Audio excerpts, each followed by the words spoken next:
Day 11 from Manali to Keelong. Everything was fine till I reached the checkpost where we have to show the permit which was acquired in Manali to cross the Rohtang Pass. After this, the terrain starts. Suddenly, the whole area was covered with thick fog, making the visibility as low as 5 to 10 feet. And to make things more worse, it started to rain. The road which leads to Rohtang Pass is narrow road with a cliff on one side. So even if a truck approaches from opposite side, you will have to wait at a corner and allow it to pass. One small mistake and everything gets over within few seconds. No doubt Rohtang Pass is called as a biker's nightmare. After hours of struggle, managed to cross Rohtang Pass, stopped by a small hotel and had some hot tea and egg Maggie. The way after there was full of slush, which was so thick that I had to ride it in first gear for several kilometers, or else it wouldn't move. It was around 15 centimeters thick. It took 4 to 5 hours just to cross that 30-kilometer stretch. By then the front brake had failed, so I had to rely on the rear brake only. The ordeal finished after several hours, reached Tandi petrol pump by 10 pm, which was the last one, after which the next petrol pump was around 365 kilometers. Filled up and started to ride. By 11 pm we reached Keelong. It took a while to get a hotel, but finally got one. Day 12 from Keelong to Sarchu. The first thing I had to do is to fix my bike's front brake. Luckily Keelong had a mechanic, so took my bike and got it fixed, and we left by 1:30 pm. The ride was started late because it became late to get up due to the last night late ride, and continued the ride as usual. It started raining. The temperature was so cold, the water had made the gloves wet. Due to this, the fingers were freezing. It was like someone was poking needle on your fingers. I had brought a pair of plastic gloves from Manali, so I used the plastic gloves on top of my riding gloves.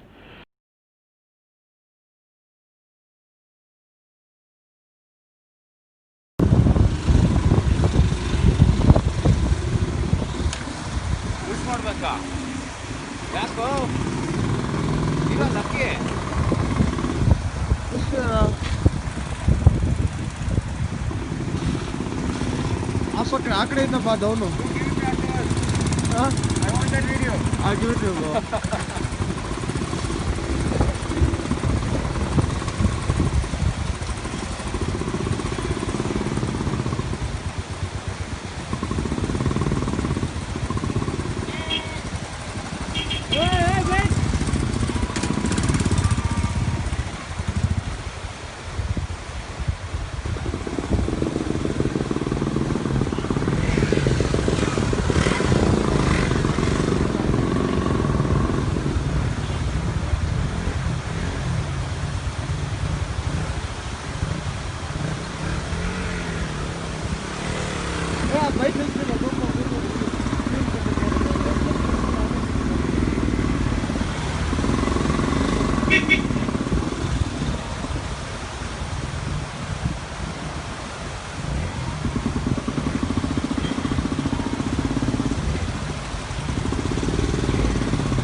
Come, man!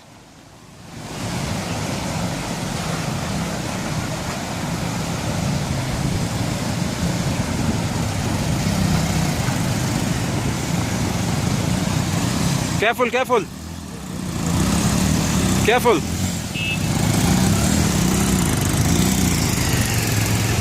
Done. Found a small dhaba on the road. We halted there.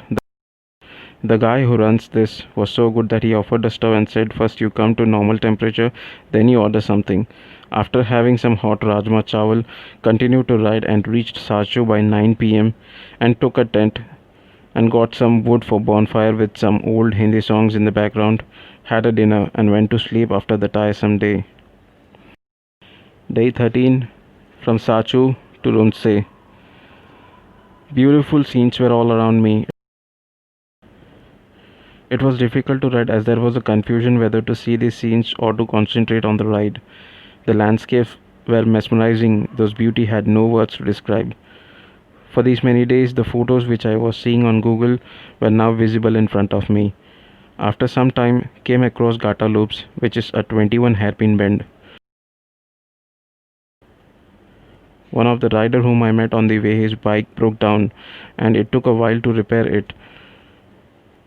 And by the time we reached Tanglangla, which is the world's third highest motorable road, it was too dark with no soul around. Suddenly the scenic route started looking scary now, and the bike was not able to cross 40 kilometers mark due to the low oxygen at the higher altitude. Just clicked the board which mentioned the Tanglangla altitude. Temperatures were freezing after few hours of dark ride, as it was still 80 kilometers for Leh and it was 9 p.m. by now, so stopped somewhere near Roonstay and decided to stay there and ride in the morning. Day 14, Roonstay to Leh. Finally left for Leh. It was just 80 kilometers far. Awesome scenes and landscapes. That feeling entering the Leh after a long fight. Stopped at the entrance for a small break. After entering Leh, searched for a hotel to stay.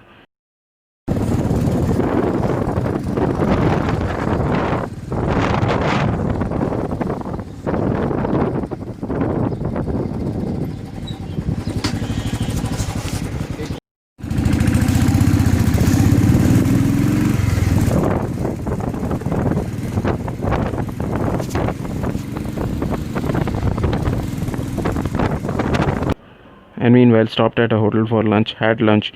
From here, after a long time, got Wi-Fi, but there was no network. You won't get network from Manali till Jammu, so we had to inform our home in advance.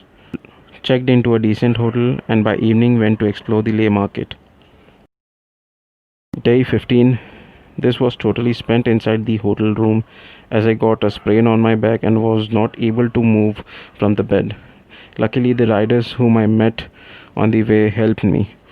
We went to the Leh hospital and got an injection so that I could ride the next morning. Day 16. From Leh to Nugra Valley. This was the most ultimate day as I was going to Nugra via Khardungla, the world's highest motorable road. It was just 48 kilometers from Leh. Within 2 hours I reached Khardungla. I was not able to believe that I've already reached the world's highest motorable road. After clicking some photos, moved ahead towards Nugra Valley. We need a self-declaration form at some places, so before leaving Leh I got one filled and submitted after Khardungla and asked how much do we need more and got some 3 forms from the nearby hotel. The roads after this were just too awesome after Khardungla to Nugra Valley. I enjoyed the ride so much on smooth roads with curves. By evening entered the white desert, Nugra, and checked into a homestay. Day 17. From Nugra Valley to Pangong Lake. According to initial plan, I was about to travel to Leh and then the next day from Leh to Pangong. Also till now to whomever I asked about the direct route from Nubra to Pangong, I got only a negative feedback. But I had lost 2 days while traveling from Manali to Leh, so thought of choosing this route, and believe me, this route was the most adventurous route in the whole trip. So I started from Hundar near Nubra and went to the White Desert. As I reached Nubra evening, so I couldn't go to the desert. So I reached the desert and the plan was to do a double hump camel ride, but they said it'll take an hour to start. But I had no time as few said there is a water crossing before Pangong and the water level rises in the afternoon due to the melting of ice. So I clicked few pictures and came to Dixit to refuel my machine, as only Dixit has a petrol pump which has only petrol dispensing machine with no roof above it or a board. The roads were totally deserted as you will hardly find any soul, not even any bikers, as this road is least accessed by anyone. Even there is no village on the way, so the risk is higher. After riding for several kilometers and at some place there was no roads and we have to make our own way, crossed few water crossings and came to a place from where the first view of Pangong Lake was visible, 4 kilometers from there. I reached the world's most beautiful lake. Chose to ride to Spangmek and stay there in a tent, which is 10 kilometers from there. I really had a tough time to concentrate on road while the lake was on your left hand side. Those 10 kilometers was just awesome. Reached Pangong in no time. It took a while to get accommodation. Found one double bed tent with attached toilet just few meters away from the lake. It was a package with dinner and breakfast. After dinner got an awesome kheer and then went to sleep. Day 18 from Pangong to Leh. Got up early in the morning to witness the awesome beauty of the Pangong Lake. Just imagine having a hot cup of tea in the cold morning by Pangong Lake. Had a stroll around the lake for some time, clicked the most beautiful and awesome photos, had my breakfast, and made my way towards Leh. For the first time, I saw a yak after a few kilometers, and something crossed my way. I stopped my bike to check what was it. Found out that a small, cute, furry animal, which is normally found in Leh. The roads were again in bad shape, which leads to Changla, which is the world's second highest motorable road. At a point towards Changla, my bike was not able to move ahead even in the first gear on a smooth road due to the lack of oxygen. Tried a lot but it didn't move, so got down from the bike, keeping it on the first gear, and accelerated it and moved it ahead, hardly for some 10 feet. And I started breathing so heavily due to the less oxygen, but managed to sit on my bike and rode ahead. Finally reached Changla to see snow-capped mountains. Few minutes later it started to snow. I left that place as it would be difficult to ride if it snowed heavily. Rode continuously and reached Leh by afternoon and rested for the remaining day. By evening I came to know that the road towards Srinagar has been opened. I was so happy to hear that. I always wanted to exit through Srinagar and didn't want to travel again through the same route to Manali. Confirmed it with some other people and made my travel plan to Kargil the next day. Day 19 from Leh to Sonamarg. Was really very happy to hear the news that the roads of Srinagar were open. I wanted to create a loop of a route by entering through Manali and exiting through Srinagar, and in no way I wanted to return by the same route to Manali. The actual plan was to visit Somoreri and Sokar, but I was already short of days because it took additional days to reach Leh. Skipping Somoreri and Sokar was the toughest decision, but had to take it. Traveling through Srinagar was a risky thing, as for the last 50 days Srinagar was under curfew and around 100 people were killed because of their conflict with army. I left with the thinking that will I meet some other bikers on the route so that I can travel with them till we cross Srinagar. Few kilometers from Leh reached Magnetic Hill, and next I stopped by Sangam, which is the confluence of Zanskar river and the Indus river. After some time came across a group of riders who were travelling all the way from Kerala to Leh and back, and had a word with them and asked them shall I join them till we cross Srinagar, and they agreed. Post this we went to Kargil War Memorial and spent some time there in the War Memorial looking at the sacrifice made by our soldiers during the Kargil War. Finally we left to cross Srinagar at night, thinking that it would be safe to cross at that time. Though the situation was not good in Srinagar, by the time we left Dras it was already 7 p.m. and it was getting dark and we had to cross Zojila Pass. And by the time we reached Zojila it was pitch dark and hardly any soul around. As we proceeded, the road was tough and it started raining.